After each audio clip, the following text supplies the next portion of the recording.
윤석열 대통령 측 답변서에는 탄핵 심판의 진행을 지연시키려는 의도도 보입니다. 한덕수 전 권한대행의 탄핵 심판이 먼저 진행돼야 한다는 겁니다. 헌법재판소는 윤 대통령 탄핵 사건이 최우선이라고 수차례 밝혀왔습니다. 계속해서 하예빈 기자입니다.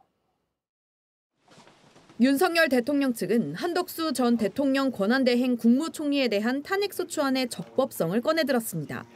한 권한대행에 대한 탄핵소추안 자체가 위법하기 때문에 최상목 대통령 권한대행이 임명한 헌법재판관 2명이 추가된 현 구성 역시 적법하지 않다는 겁니다. 지난달 27일 한 권한대행에 대한 탄핵소추안이 국회 본회의를 통과할 당시 여야는 의결 정족수를 두고 대립했습니다. 당시 국민의힘이 주장했던 대통령 탄핵 기준인 200명 이상이 찬성해야 한다는 논리를 윤 대통령 측도 편 겁니다.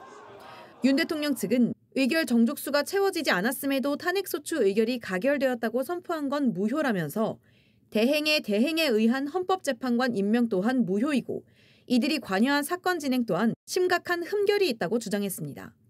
하지만 이는 이미 국회의장 권한으로 가결된 바 있습니다. 한덕수 탄핵소추안은 총 투표수 192표 중 가 192표로서 가결됐음을 선포합니다. 헌법재판소도 다른 사안보다 윤 대통령 탄핵 사건을 최우선으로 하겠다는 방침을 밝혔습니다. 윤 대통령 측은 오는 4월 헌법재판관 2명의 임기가 만료된다는 점도 문제 삼았습니다. 졸속으로 재판이 진행될 우려가 있다며 박근혜 전 대통령의 탄핵 심판 심리를 선례로 들었습니다.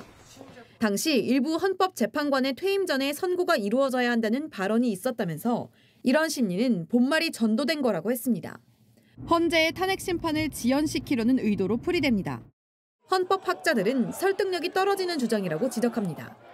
명백한 하자라고 보기가 어렵습니다. 국회의장의 탄핵소추안 가결 선포 행위가 당연무효라고 보기는 어렵기 때문에요.